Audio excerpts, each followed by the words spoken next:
Hey everyone, it's Mari. Thank you so much for stopping by my channel today. I have a project here today that I'm going to be working on for the Scrapbook Nerd online shop, and we are hosting a crop this coming weekend, and I am going to be issuing a challenge for people to work on an art journal project, and I'm focusing on rainbow colors for my project today. So I'm working in the Dina Wakley art journal.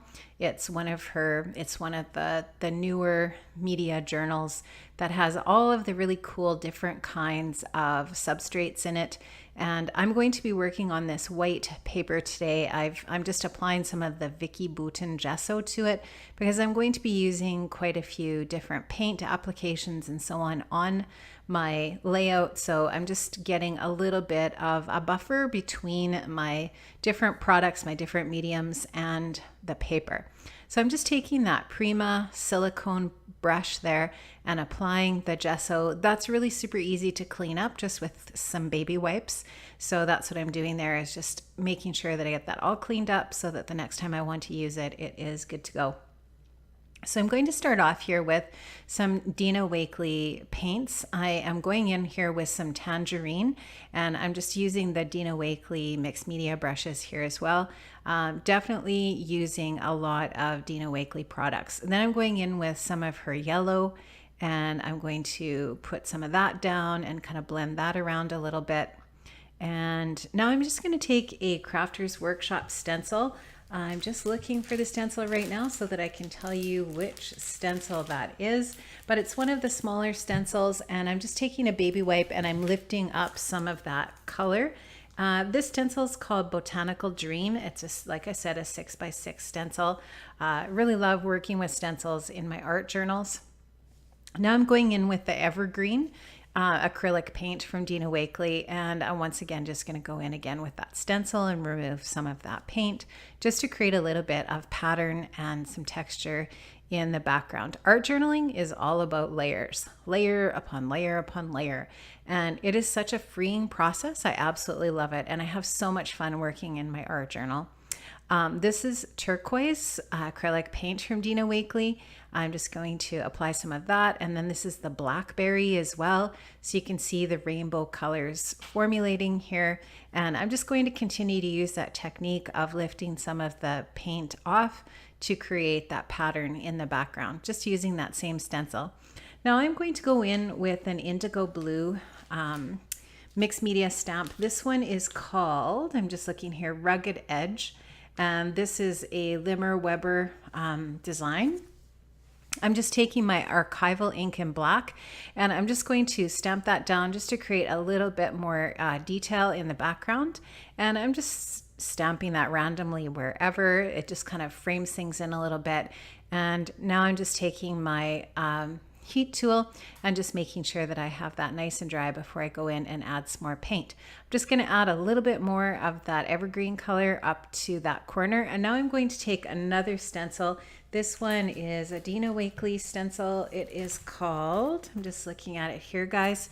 This one is called Wallpaper, and I'm just going to lift up some of that color, that green there. Now I'm just taking a paint pen. You can use whatever paint pen you have in your stash if you want to try this technique.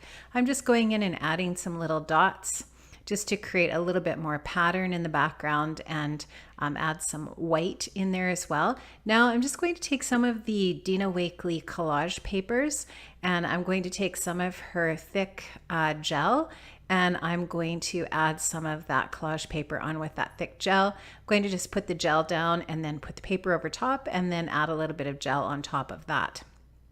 So I'm going to add just 3 little spots of that collage paper. And that collage paper comes in a pack, and there's a ton of patterns in the pack. Super cool. I love that stuff. It's really neat. It's a really neat way to add a little bit of detail. Now I'm just taking my gesso again. I'm just going to go over and rub out some of the color just to mute some of the colors down a little bit and just to add a little bit more of that white here and there. And you can just see that I'm just rubbing that in with my fingers. Just kind of a dry application there and rubbing that around. Now I'm going to take I think this is where I stamp anyways, or is it where I put down? No, I think I might, oh yep, this is where I'm going to stamp. I know I add a little bit of washi tape there as well, but I see the washi tape's already on there. So I don't know if I cut that out or what, but you can see there's a little bit of washi tape added to the top and bottom, the top left and the bottom right. Either that or I just blabbed through it and you guys watched me do it and I didn't mention it.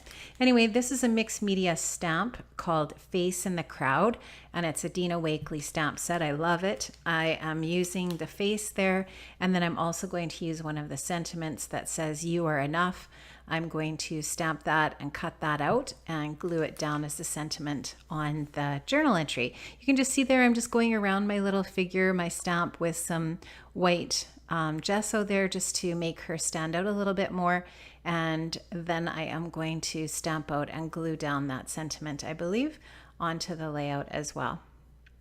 I'm going to just stamp that with some archival ink again. I really like using archival ink in my art journals just in case I end up getting any kind of mediums on the stamped areas.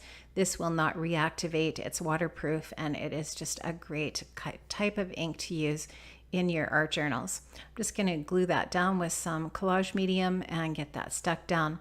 Now, I did end up using a few of the Chamel heart stickers on the side. At least I thought I was going to do that. I end up changing that up a little bit. Just take a look at the still shots at the end here and you'll see how I changed that. I'm just taking a little bit of the Vicky Bouton glaze in the iridescent and adding a little bit of that here and there with that same Crafters Workshop stencil, just to add a little bit of texture onto the layout. Now here you can see I'm just going to add a few of those little hearts. I don't end up leaving those all there. I think I only end up using one. I think I just put them back on the packaging. Hey guys, that's it for my art journal layout here today. I had a lot of fun creating this. I love art journaling. I don't get a chance to do it as often as I like, but I do really love it. I think it's a really fun way to get creative. I'm just going to go in with my hybrid gel pen here and add a little bit of journaling here and there, just some wonky sketching, wonky script text. Okay guys, that's about it. I hope you participate in the crop this weekend over at Scrapbook Nerd. I'm going to leave a link for the blog down below, and hopefully we see you over there. Bye guys, have an amazing day. I'll see you next time.